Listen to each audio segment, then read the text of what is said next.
ნაკლებად არის ეს თოქი უფრო ani ნებისმიერი შეკითხვა ან რამე რაც გექნებათ შეგიძლიათ უბრალოდ ან ხელი აიწიოთ ან შემაწყვეტინოთ. იმიტომ რომ ეს არის, ანუ შეიძლება დისკუსიაც იყოს, ასე რომ არაუცილებელი რომ მარტო მე ვსაუბრობდი ამის დროს. მაგრამ მე დღეს გესაუბრებით, მოკლედ, აი აბსოლუტურად ყველა თამაში როგორ არის გაკეთებული ფუნდამენტურად და როგორ მუშაობს, ანუ game loops რასაც ვეძახით და რეალურად ანუ ყველა აპლიკაციაც ასე მუშაობს, ყველა აბსოლუტურად ყველა ინტერაქციული აპლიკაცია, რაც ოდესმე გამოგიყენებია კომპიუტერზე, ყველა ასე მუშაობს და ნუ აი თამაშების მხრიდან ავხსნი. ცოტა code heavy არის, მაგრამ ანუ მარტივი რაღაცები მაქვს, ასე რომ იმედია მზად ხართ, იმიტომ რომ ძალიან მარტივი და ის იქნება. აი ეს არის ყველა თამაში, რაც ოდესმე არსებობდა, ან იარსებებს. ეს არის თავი ფუნდამენტური ლუპი და ამ ფსევდოკოდს გაგატარებთ რა.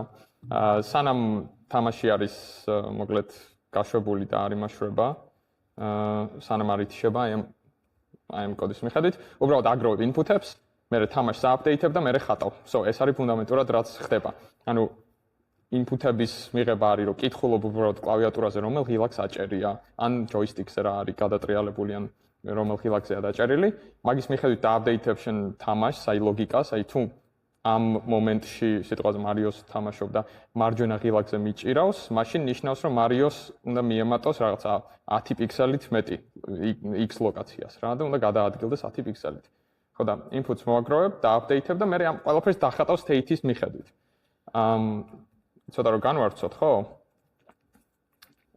ხო, input-ების აღება ნიშნავს ან touchpad-ი რასაკეთებს, ანუ სად არის შეხებული ამ მომენტში, ან რამდენი შეხება აქვს, ან joystick-ზე რა ღილაკებს არის დაჭერილი. ამას განახებთ, აი, ჩემ თამაშებში, აი, უშუალოდ production code-ში როგორ მაქვს გაკეთებული. ანუ ეს დაიკიდეთ რაღაცები, აი ეს არის თავარი რა, რეალურად.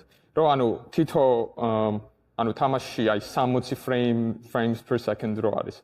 60 ჯერ ეშვება ეს ლუპი და იქ 60 ჯერ ამოწმებს კომპიუტერი, აი ამ ღილაკზე დაჭერილია ახლა, ამ ღილაკზე დაჭერილია ახლა და ამას აკეთებს 60 ჯერ თუ გინდა რომ რაღაც smooth თამაში იყოს.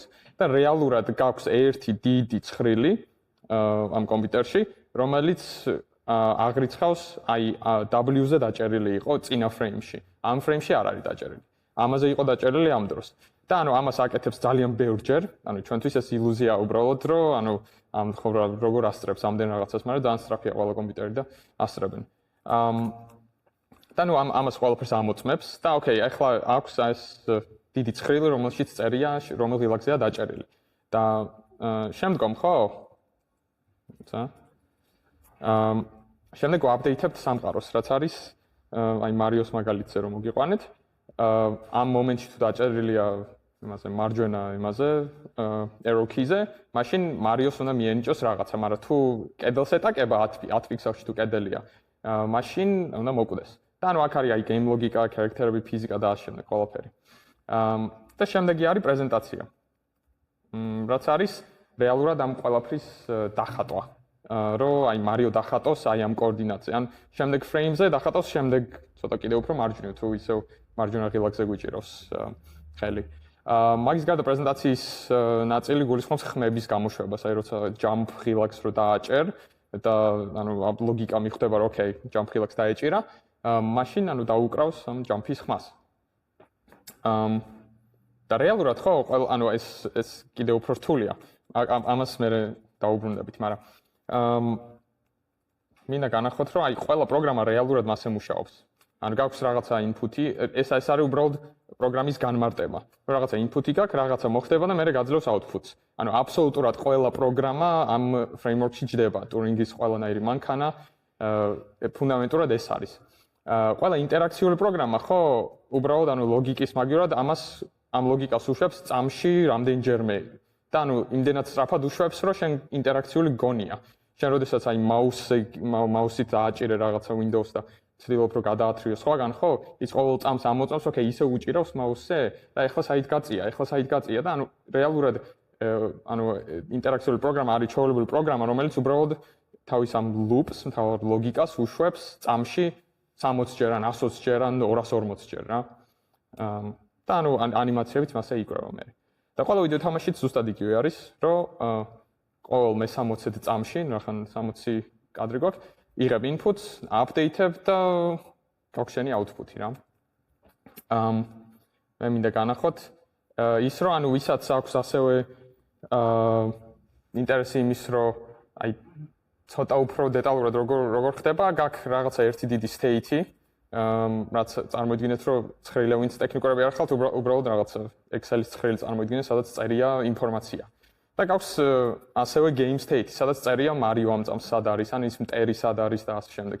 და ამ რაღაცა input-ების მოგროვების დროს ამ ცხრილს update-ებ, იგივე ხდება იმაზე, რა ქვია, game state-ის update-ზე და მე ცალკე ეს პრეზენტაციის ფუნქცია რაც გაქვს, უბრალოდ კითხულობს ამ ორ ცხრილში რა გიწერია და მაგის მიხედვით დახატავს.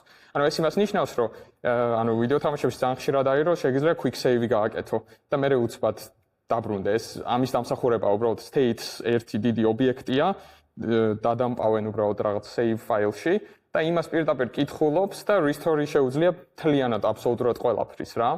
და ეს არის ამის დამსახურება. ასე რომ შემიძლია ცოტა უფრო კიდე კომპლექსურ ნაწილში წავიდე, მაგრამ მე მაინტერესებს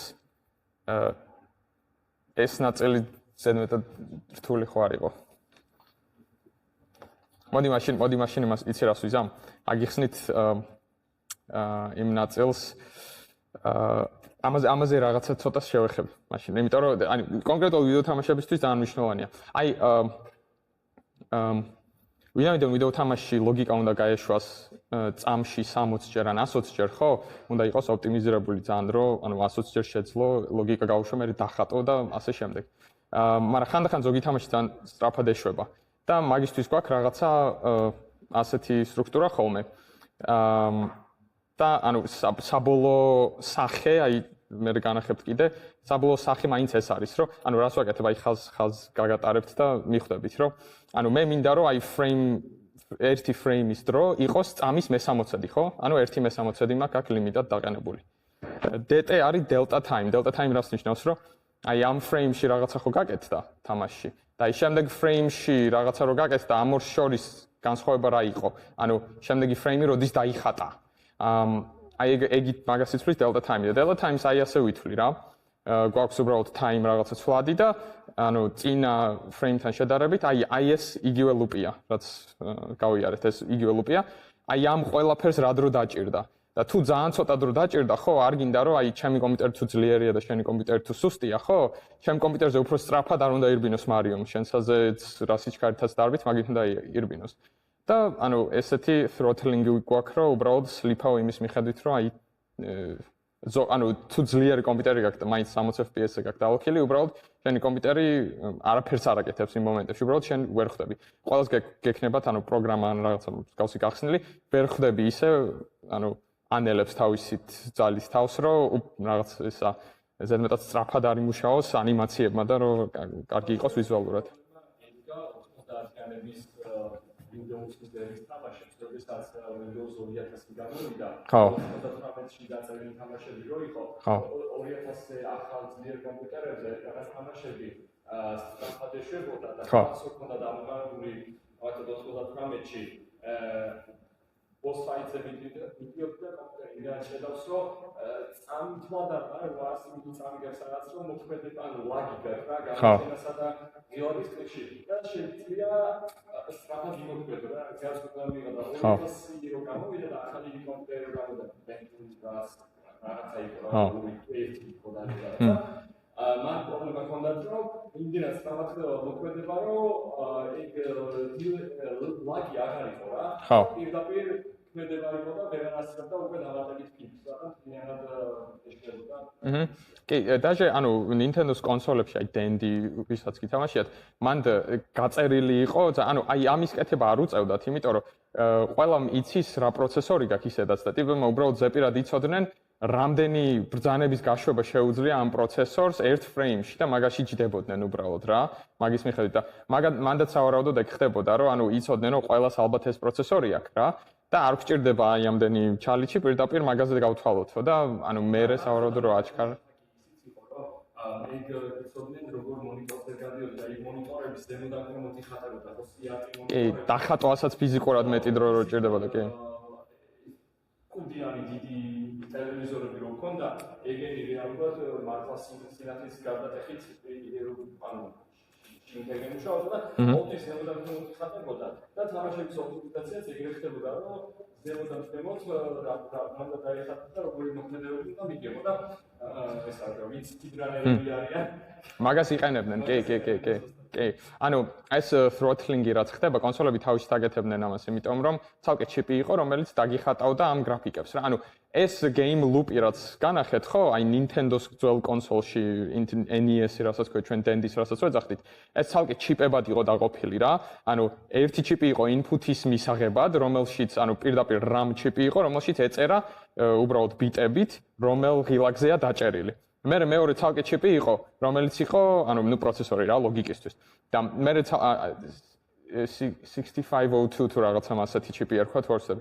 და მე ცალკე გრაფიკის ჩიპი იყო, რომელიც წაიკითხავდა რა გიწერია state-ში და მაგის მიხედვით просто სპრაიტებს დახატავდა ეკრანზე რა. ანუ პიქსელ არ ხატავდა, შენ უბრალოდ ეტყოდი, რომ აი მინდა რომ ეს თაილები დაიხატოს ამ ეკრანზე და მაგებს პირდაპირ დაფუშავდა და დახატავდა.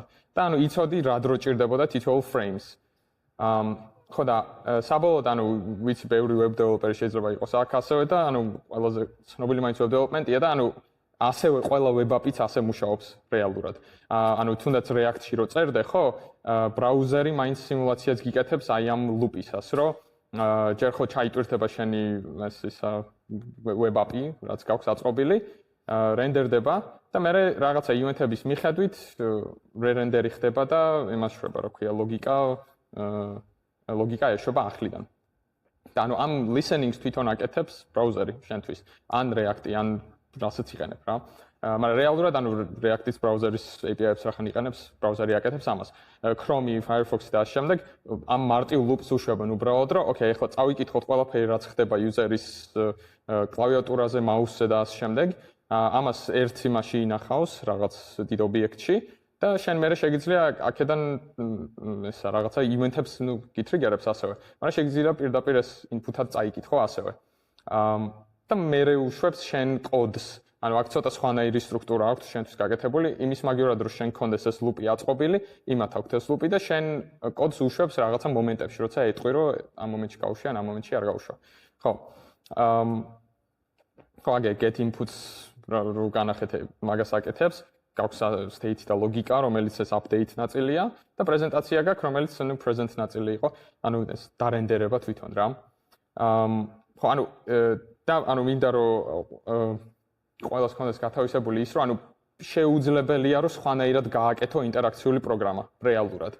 რომ ანუ ყოველთვის უნდა სკანივით მიმდინარეობდეს ასე რაღაც polling-ს აკეთებს ამ დაუწუმ რომ აი ეხლა რა ქნა, აი სხვანაირად არ არის შესაძლებელი. აი ერთადერთი რაღაცა ახლოს რაც არის აი interrupt-ები, CPU interrupt-ები თუ იცით რა არის, აი ეგ არის რაღაც იმებზე რა ქვია input-ებზე, მაგრამ ანუ ეგ კიდევ უფრო low level-ია და მაგასთან შეხება იდეაში არ გვიწევს. მაგრამ ანუ აბსოლუტურად ყველა პროგრამა ამ ფორმატით მუშაობს. ხო. რამდენი წუთი მაქვს, იმიტომ რომ შემიძლია ამებზე განვარცხო ან ოკეი. ხო. online თამაშებში სხვათა შორის ცოტა სხვანაირად უწევთ variable delta time-ის გამოყენება უწევთ ხოლმე ან თამაშების უმრავლესობას დავლოქილი აქვს ეს FPS-ი, მაგრამ ოკეი, აი single player თამაშებში ხო მიხვდით დაახლოებით როგორ მუშაობს ეს ლუპია. და multiplayer-ში ხო ყველა კომპიუტერს ცალკე თავისი ლუპი ხო აქვს და ამისი სინქრონიზაცია გიწევს. და ანუ სერვერთან წამდაუწუმ ამის კომუნიკაცია. მან ძალიან ბევრი რაღაც საინტერესო პრობლემა ჩნდება, ანუ თვითონ frame counter-ი შეიძლება სერვერს კონდეს და სერვერი სანამ არ გეტყვის, მანამდე არ გადახვიდეს შემდეგ frame-ზე. ან უმრავლესობა online თამაშების ასე მუშაობს, რომ სერვერთან ეგრევე კონტაქტი არ გაქვს, მაგრამ შენი კომპიუტერი გატყუებს, რომ კი ის ხდება შენ რასაც აკეთებ რა, predictions აკეთებს რაღაც ისას. რომ აი ალბათ შენ თუ წინ მიდიხარ და ისიც თუ წინ მიდის, ანუ ალბათ იქ იქნებით იმ ლოკაციაში და შენ თუ ტყვია გაისროლე, ალბათ შემდეგ frame-ში მოკვდება ეს. და ანუ გატყუებს შენი პროცესორი და თუ აი გაგილაგა ან რამე სხვა, შეიძლება უცბად რაღაცა ლაგი მოხდეს და შენ ანუ რასაც გატყუებდა, იქ მიხვდე რომ არ ყოფილა რა რეალურად. მაგრამ აი 99% შემთხვევაში რა predictions-აც აკეთებს ეს თამაში, ხო, მართლდება. არ მარტო 99, აი ძალიან 9.99% შემთხვევაში რა. და ანუ ეს იგივე game loop-იდან გამომდინარეობს რა ეს. მე ჩემ თამაშებში double kill FPS ვიყენებ 60 არის, ან თუ ძალიან სწრაფი კომპიუტერი აქვს 120-მდე ავაგდებ, თუ ძალიან ნელი აქვს 30-მდე ჩამოვაგდებ. და აი ბოლოში რავი შემიძლია განახოთ რაღაც ანუ ძალიან დიდი ფაილი კი არის, დიდი ფაილიც არ არის actually, ძალიან პატარაა. მაგრამ რამდენიმე წელია ამას ვიყენებ და აი მუდამ ვცვლი ამ ერთ რაღაც დიდ იმას ფაილს, მაგრამ რეალურად თუ მინდა რომ განახოთ ეგ ლუპი სად გამოჩნდება რა. მოიცა. ოკეი. აი რო განახოთ, აი მთელი ყველა თამაში აი ამ ლუპში ეშვება. რაც მე მაქვს კონკრეტულად გაკეთებული და აი აგერ აქ არის დროის დათვლა, ნუ ტაიმი არ ვიცი ჩანს თუ არა. აი დროს ვითვლი. მერე გვაქვს ნუ ეს დაიგიდეთ რაღაც compatibility რაღაცებია. სად არის update უნდა იყოს? აგე update. ნუ ასე გამოიყურება უბრალოდ დიდად არის, მაგრამ ანუ აგე update აქ არის და მერე არის present ნაწილი, აი აგერ აქ. ანუ ყველა თამაში მაინც ზუსტად ამ იმას სტრუქტურას მიყვება რა. მოდი დავუბრუნდეთ ამას. ხო, რამე შეგითხვები ამაზე ხო არა გაქვთ, იმიტომ რომ პრინციპში მოვჭი გარის.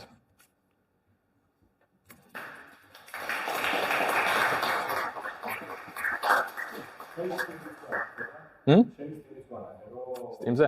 ხო, ნუ ინტერაქციული. ოკეი, განახეთ მაიცა. მინდა ითქვა ძალიან ესა. ედიქტივ თამაშები რა. დოს კანონი აიქანი ვიჯეტი და თამაშობდი და თან რაღაც თუ იყო მიკას ვერ მომდი რომ ამოვუშვი აპდეიტი მალე და კიდე ახალი ჩანს რა, ხო.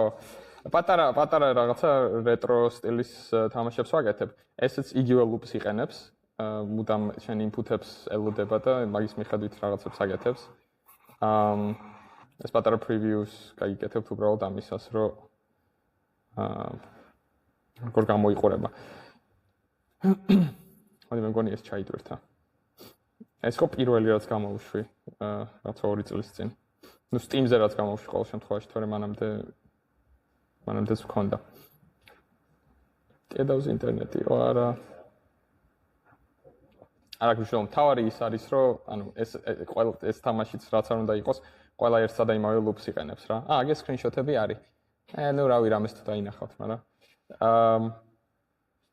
ხო, თუ ჩემთან დაკონტაქტება ანუ მეკინდათ, მსგავსი ნიკოლოზ ორგზე ნახავთ ყველა იმას საკონტაქტოს. მან LinkedIn-იც მაქვს და ესეც რა ქვია, Twitter-იც, email-იც ყველაფერი რა მოკლედ.